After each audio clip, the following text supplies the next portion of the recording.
Hey small group leaders, this is Matt with the XP3 team, and I just wanted to kind of bring some small group dialogue to you and let you know what's happening and what our intentions are for small group during the Evolve series. So let's start off with Session 1, Evolve Session 1, Adapt. The bottom line is growing away from our families feels uncomfortable, but it is an essential part of growing. And the scripture reference is Ecclesiastes 3, 1 through 8. Really what this is it's just kind of stating the obvious to students. Hey, you're in this phase of life where you're kind of just growing apart, and let's talk about that, and let's talk about the things and the tensions that are present in your relationship with your parents.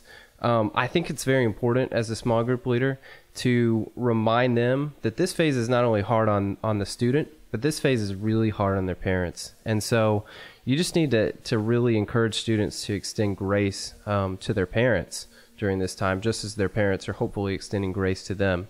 And really what the tension is here in this dialogue is that there is tension in that relationship, and that we just really have to kind of learn how to manage it and learn how to live with it. So the questions start off really by asking what their best memory is with their family growing up. And we really try to walk them through just this process of change. And then we kind of move in, hey, have you seen seasons play out in other areas of your life? Where have you seen changes take place? And then we move in the last part of our dialogue onto a question that really just tries to get the students and teens to think about how they can show grace to their parents during this season. And just help them to get a better perspective on the transformation that's taking place in their relationship. And small group leaders, as we wrap up week 1, don't forget to stay in touch with your students and to really encourage them throughout the week. One of the things that you can do is maybe send them a verse, and a good powerful verse is Ecclesiastes 1:11. It says, "He has made everything beautiful in its time." And that basically we just want to use that to remind them that God has a plan for them and for their families, and that He's transforming them and their relationship into something beautiful. And that's going to wrap up week 1.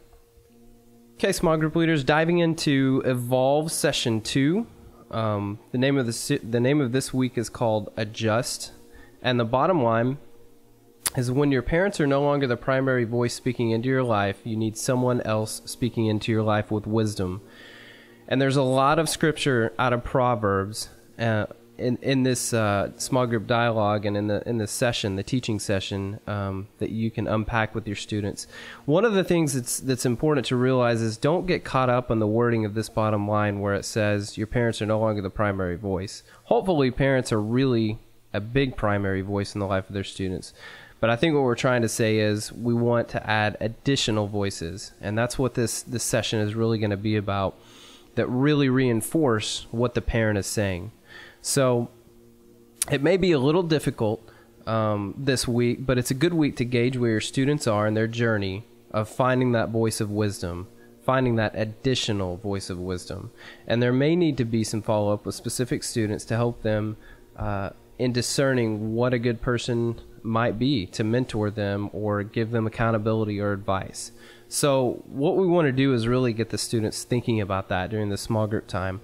I want to start off asking them questions like who they may have looked to, maybe a friend or a peer's parent that they've really looked up to and admired and wished that they were their own parent. And just ask, hey, what characteristics did they have that made you kind of be attracted to them and made you say, hey, I wish you were my dad, I wish you were my mom, I wish my mom was more like this, or whatever. And so that's going to help students move toward identifying what type of person they might look toward as a mentor.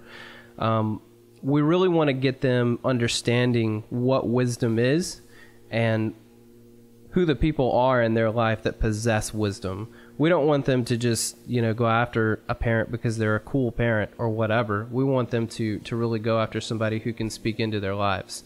And then we really want to end on still respecting our parents. Hey, we may be looking for a mentor. We may be looking for someone else to speak into our lives because we realize that's important. But how do I respect my parents through all of this and through our changing relationship? And at the end, wrapping up this week, there's a little piece for parents and students to do together at home. It's called choosing a mentor, choosing a wise mentor.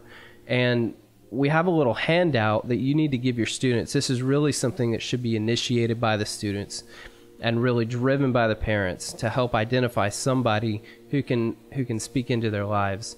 And what this does, this choosing a wise mentor piece, is it just has things for your students and your parents to consider. We want to remind students that a wise person is not just an authority figure. A wise person is not someone who has nice things and seems successful.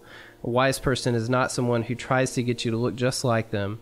But a wise person is somebody who can allow you to be who you are while helping you navigate through these wonderful, sometimes confusing teen years. A wise person is someone who you have seen turn to God time and time again for their source of strength and their sense of character.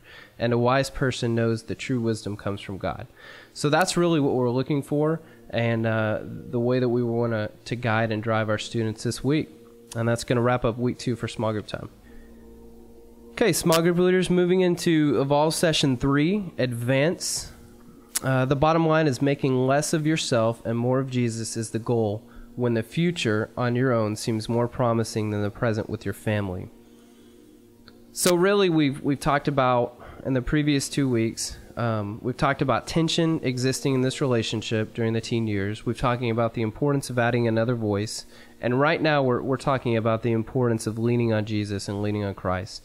One of the things that we want to do in the small group session is kind of give a voice to students' family woes. But it's really important for you as a small group leader to kind of guide this conversation, because we don't want it to turn into a parent bashing session.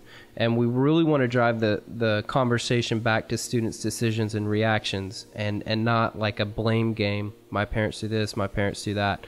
We really want to, I guess, get students to play well together with their parents. And so what we want to do is we want to start off by kind of talking about the conflict and tension in family and how it usually plays out. And then if less of you means more of Jesus, how can having more of Jesus help you make less of yourself? And why does that even matter? And I think that there's some pivotal moments during certain times in relationships for the student to know, hey, this is where I need to back off. This is where I need less of me and I need more of Jesus.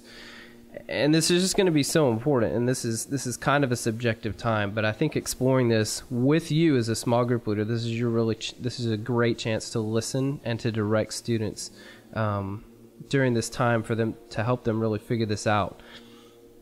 And then we want to guide them toward thinking along the lines of the future, and just if you could behave, if you could have your ideal family relationship however you would want it to be, what do you kind of need to get there? And just really help them to think about the steps that they need to take now so that they can have the relationship that they want with their parents in the future. And how might their family look years from now with less of an attitude of selfishness? So there we go. We're wrapping it up, week 3. This is a good week to ask students to take time to write down some of the things that might be hard for them to navigate in their family relationships. And just tell them to give it to God and just pray about it and talk to God about these particular issues. You might ask them if they need prayer for anything so that you can pray for them throughout the week. And it's just another good time to be in touch with them and just kind of keep a pulse on how things are going with their parents. And that's going to wrap up week 3.